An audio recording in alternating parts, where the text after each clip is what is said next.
Atos 16, de 35 a 40, foi um dos textos mais difíceis desse estudo que a gente está fazendo, lá desde o primeiro capítulo de Atos, porque para mim foi complicado entender alguém que está preso, recebe o alvará de soltura e fala assim, não, só vou sair daqui depois que alguém vier me pedir desculpa. E não é qualquer um, alguém assim, um juiz, que na verdade podia ter falado para ele assim, não, ele quer que eu vá lá pedir desculpa, ele que espere sentado lá que eu vou lá qualquer dia fazer isso.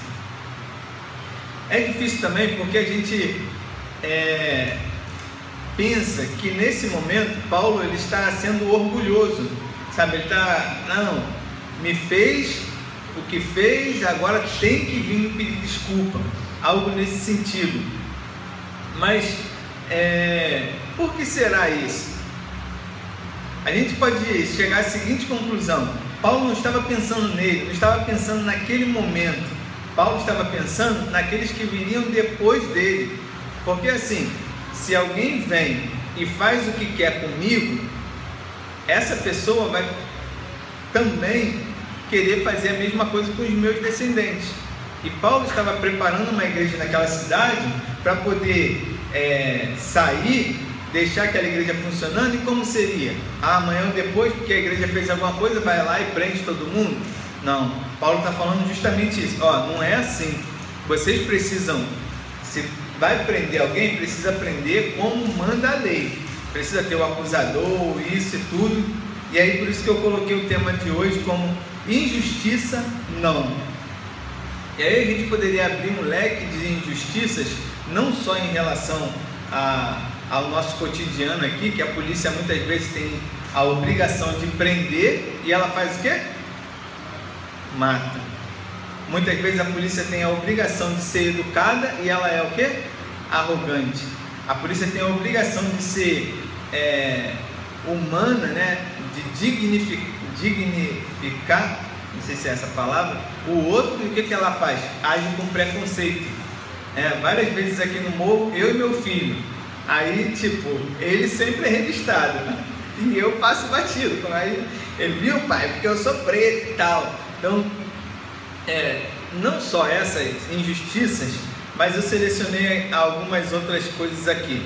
E o primeiro ponto que eu selecionei é que a liberdade não gera justiça. É mais ou menos isso que Paulo está falando. Você me colocar na rua não paga o que você me fez até aqui. Você precisa vir me pedir desculpa, porque eu ser livre, mas ainda permanecer como um bandido na sociedade, não vai rolar. Em outras palavras, a liberdade, ela requer autonomia, porque muitos ex-presidiários passam por dificuldades na nossa sociedade simplesmente por eles serem ex-presidiários. Carregam consigo uma mancha no seu, vamos dizer assim, no seu currículo, e não conseguem muitas vezes nem um emprego. E aí Paulo está falando isso, não basta você me liberar, eu quero que você apague as anotações, né, que seria hoje, né, como diz, tem ficha na polícia e tal. Uma vez em São Paulo, o policial me perguntou, tem passagem? Eu falei assim, não, eu vim de moto. Mas vamos lá.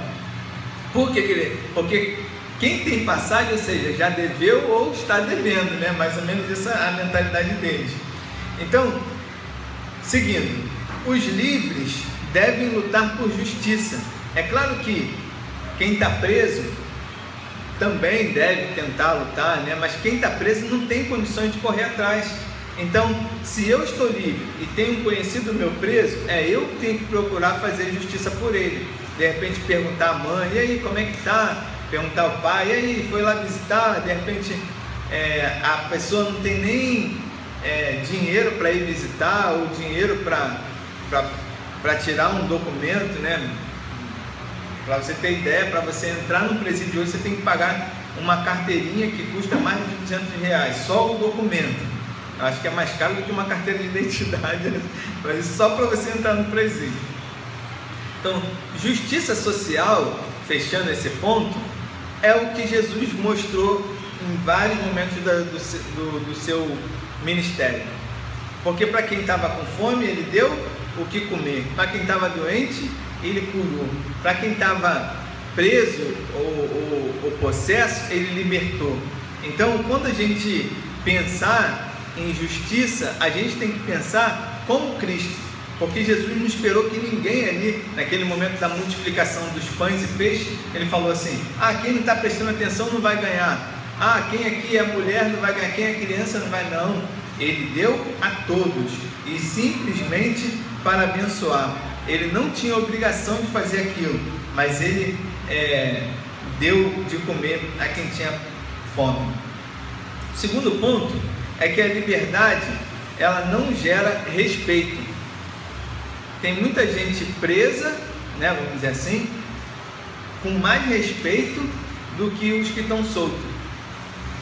Tem muita gente presa sendo mais respeitada do que aqueles que estão soltos. Hoje eu botei uma frase no Facebook que é assim: o governo paga mais de 5 mil reais para uma pessoa que está presa, ela tem o direito, o foco não é a pessoa que está presa, mas ele não paga a pessoa que está livre e que está trabalhando. Como é que pode um negócio desse? Já pararam para pensar nisso? Ou seja, vale mais o presidiário do que o aposentado. No caso do meu sogro que está aqui, está lutando para se aposentar por uma aposentadoria de um salário mínimo, enquanto o governo está pagando 6 salários mínimos para manter uma pessoa.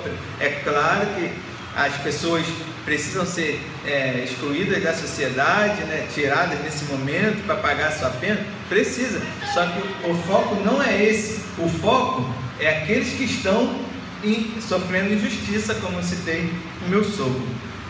Respeito é algo que nós adquirimos respeito é algo que nós abrimos mão ou não a partir de nossas atitudes. A gente precisa pensar que se alguém falta com respeito com a gente, ele pode sim estar promovendo uma violência contra nós, mas na maioria das vezes nós é que demos motivo para que o outro tenha liberdade para vir de encontro ou faltar com respeito para com a gente. Respeito se conquista com educação, com gentileza e amor ao próximo. A maioria das pessoas, elas são desrespeitadas a partir do momento que elas não têm educação, que elas faltam com respeito, que elas não são gentis, né? Pode ver, por exemplo, no ônibus tem uma grávida sentada, aí o sujeito não dá lugar, aí todo mundo do ônibus começa o quê? Você quer? Então, ele primeiro faltou com respeito, que tem o dito popular, né, que fala, o seu direito começa aonde termina o meu, e assim vice-versa. Então, o último, resumindo esse ponto, respeito, ele é obrigatório a todos. Nós devemos respeitar a todas as pessoas indiscriminadamente. Se ela é o prefeito, se ela é o vizinho, quem quer que seja, a pessoa precisa ser respeitada nas suas mínimas formas de viver e de enxergar a vida. Quem sou eu para falar que o outro não está vestido, que o outro não está fazendo? A gente precisa fazer, né? A gente tem liberdade, mas também tem que respeitar. E por último, temos que exigir justiça. Paulo está fazendo mais ou menos essa afirmação: você me libertar não é justo, você não está fazendo justiça, você precisa me pedir desculpa.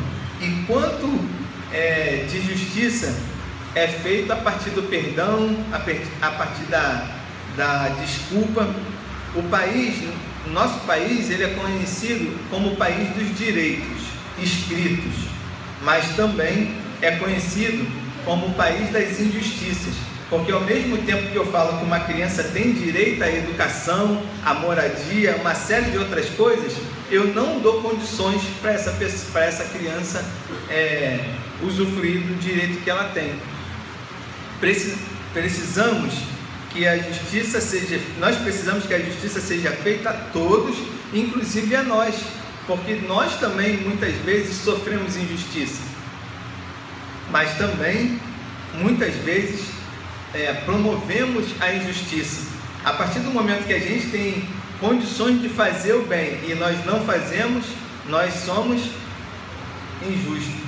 Ah, mas isso aí é obrigação do governo. É obrigação do governo, mas eu tenho direito de praticar a justiça. As crianças que vão para o passeio, elas vão porque elas adquiriram um direito de ir no passeio, né? Como a gente viu aí a gincana.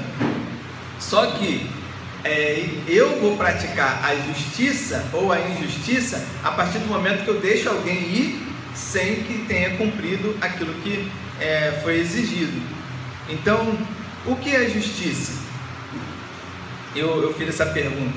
Para quem não conhece seus direitos, ela é apenas uma palavra.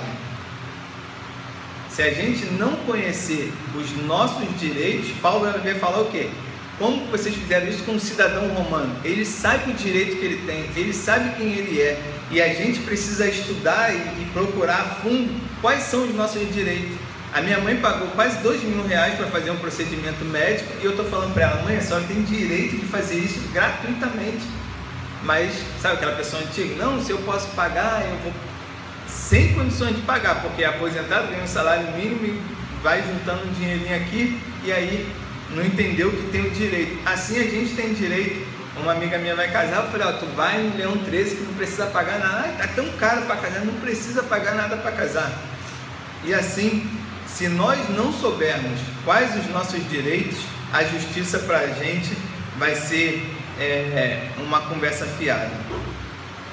Por fim, as injustiças um dia vão acabar, mas enquanto isso não acontecer, enquanto Jesus não voltar e nos der tudo aquilo que Ele nos prometeu, não porque nós merecemos, mas para fazer justo o seu sacrifício na cruz, nós precisamos lutar pela justiça para nós e para o nosso semelhante, para os nossos vizinhos.